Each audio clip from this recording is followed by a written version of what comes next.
Hello guys, welcome back to the channel. आज हम बात करेंगे हैशिंग कि हैशिंग क्या होता है, किसकी क्या नीड होती है। तो हैशिंग को पढ़ने से पहले, हैशिंग क्या है? हैशिंग एक प्रोसेस है, लेकिन इस प्रोसेस को जानने से पहले ये प्रोसेस किसके ऊपर अप्लाई होता है, उस डेटा स्ट्रक्चर की बात करते हैं। तो जो हैशिंग टेक्निक होती है वो हैश टेबल से जनरेट हुई है। हैश टेबल, ठीक, हैश टेबल।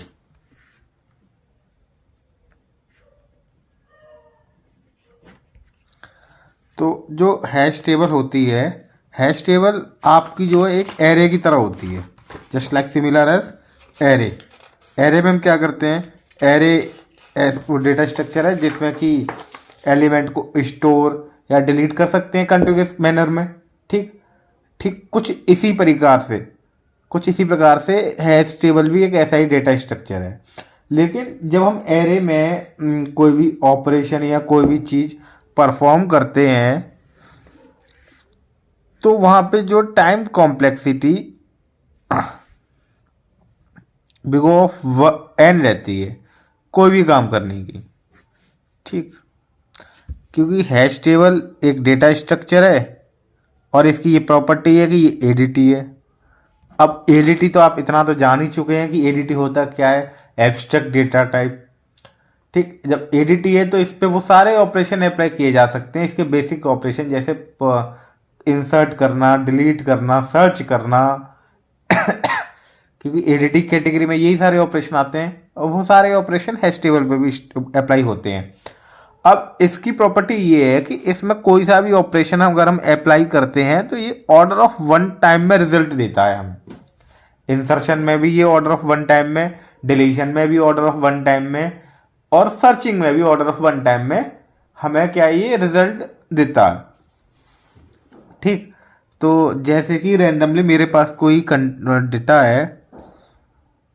हम्म हम्म हम्म हम्म,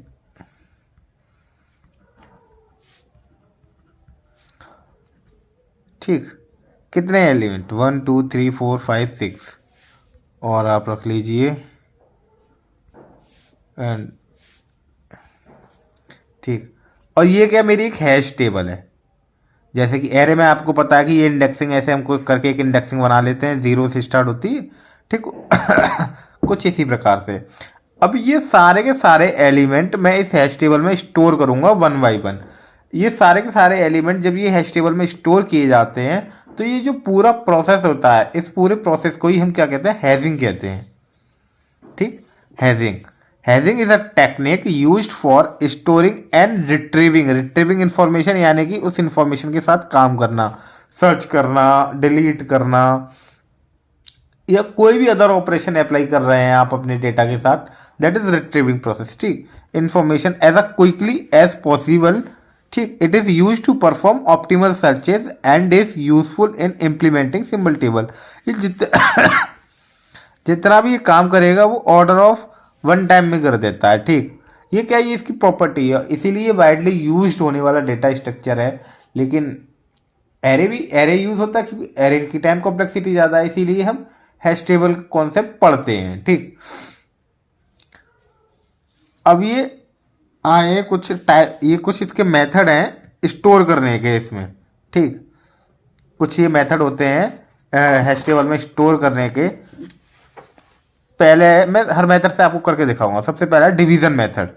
तो डिवीजन मेथड में आप देख रहे हैं डिवीजन मेथड का फॉर्मूला एच ऑफ के इक्वल टू के मॉड एन। ठीक, ये अब इस फॉर्मूले के अकॉर्डिंग हम जो है इस हैश टेबल के अंदर ये सारे के सारे एलिमेंट स्टोर करेंगे। जनरली इस फॉर्मूले को दो तरीके से देखा गया है कि जो आपका हैश फंक्शन जनरेट होगा, एक तो बहुत सी किताबों में डायरेक्टली ऐसे पढ़ाते हैं और एक ये होता है कि ये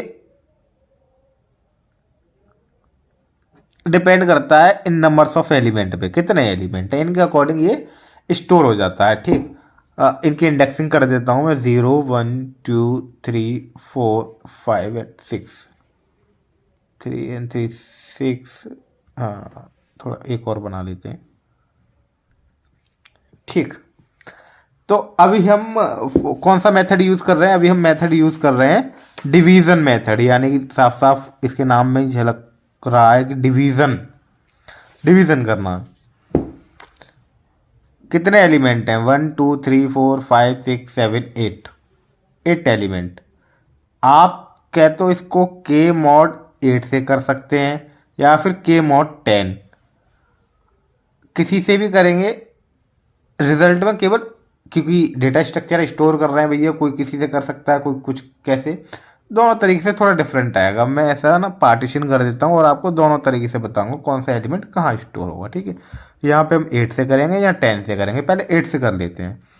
11 का अगर मैं 8 के साथ रिमाइंडर मॉड, यानी कि रिमाइंडर सिंबल ये यूज़ करूँगा तो कितना आएगा? वैल्यू 3 आएगी। एट 3 लोकेशन पे आप 11 स्टोर कर दीजिए। 51 8, then again 3, then again 3, तो क्या क्या करेंगे? यहाँ से ये जो रैंडमली डेटा लिया गया है, अब यहाँ से नया कॉन्सेप्ट जनरेट हो जाता है कॉलिजन का। तो लेकिन अभी हम कॉलिजन पढ़ नहीं रहे, अभी हम कॉलिजन पढ़ नहीं रहे,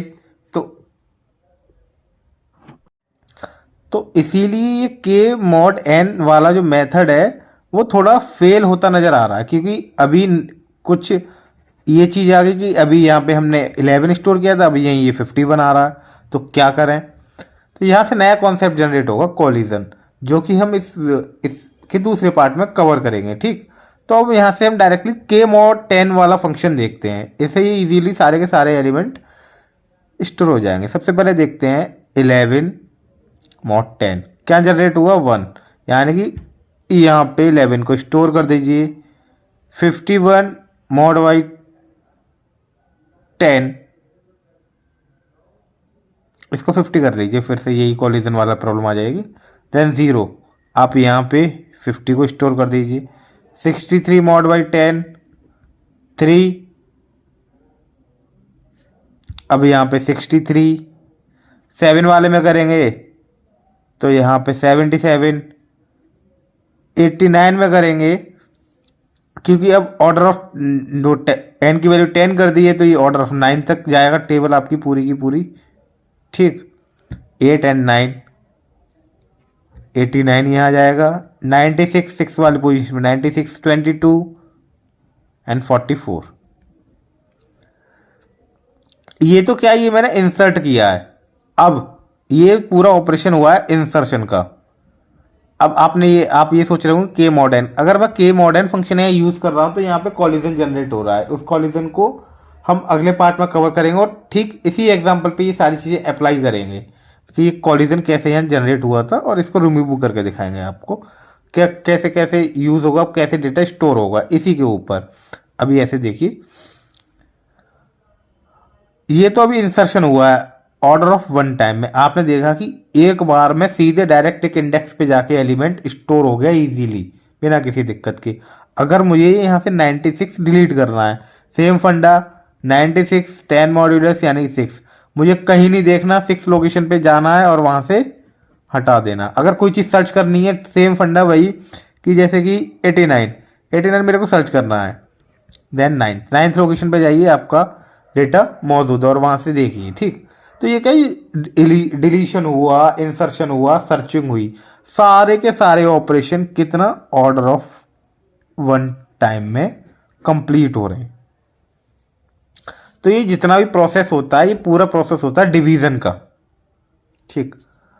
अब आती है मिड स्क्वायर, सेकेंड जो आपका सेकेंड वो है मेथड, वो है मिड स्क्वायर। इस मिड स्क्वायर में क्या होता है, इसमें की के is squared the hash function is defined.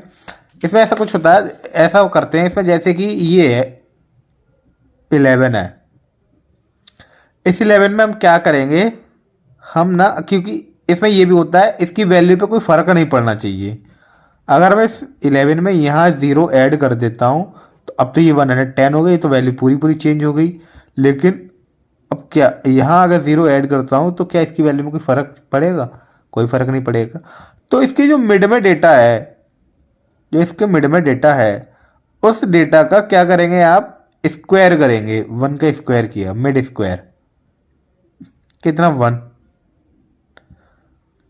तो उस 1 पे जाके आप डायरेक्टली स्टोर कर दीजिए, यहां पे स्टोर कर दिया आपने। ठीक,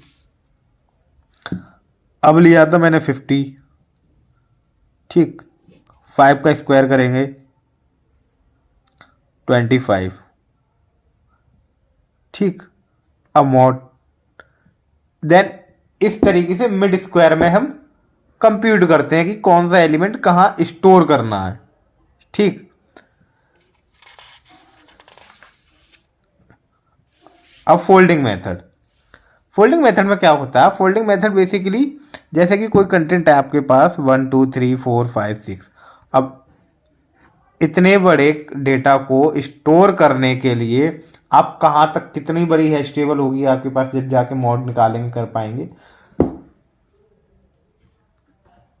देन हम वहां इसको फोल्ड कर देते हैं, इन सबको इनके साथ फोल्ड कर देंगे।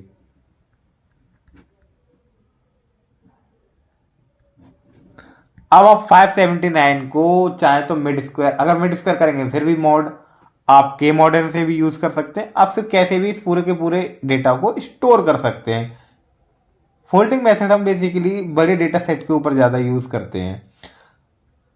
तो आपने देखा होगा कि जितने भी सारे के सारे ऑपरेशन थे वो कितने इजीली परफॉर्म हो गए। ये सारी जितनी भी थ्योरी लिखी है मैंने ऊपर से लेके नीचे तक,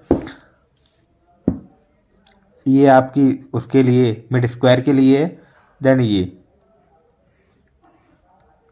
थ्योरी के पॉइंट ऑफ व्यू से एक पेपर में इंपॉर्टेंट है टॉपिक, क्योंकि इस पूरी यूनिट में इतने खास ज़्यादा टॉपिक है ही नहीं है, 4 टॉपिक मान लीजिए, क्योंकि एक क्वेश्चन शॉर्टिंग का आ जाता है, वो कंफर्म आता ही आता है। शॉर्टिंग में से क्विक शॉर्ट आएगा, ऐसी कोई सी भी शॉर्टिंग टेक्निक आ सकती है। बेसिकली जो लास्ट में 3 शॉर्टिंग मैंने जो आपको बताई हैं, क्विक शॉर्ट है वो, sorry heap short and merge short, उसमें से ज़्यादा प्रोबेबिलिटी रहती है आने की। एक क्वेश्चन वहां से आता ही आता है। अब जो एक क्वेश्चन जनरेट होता है बी सेक्शन के लिए या सी में ही दूसरा पार्ट, वो हैश टेबल या कॉलिजन से जनरेट होता है।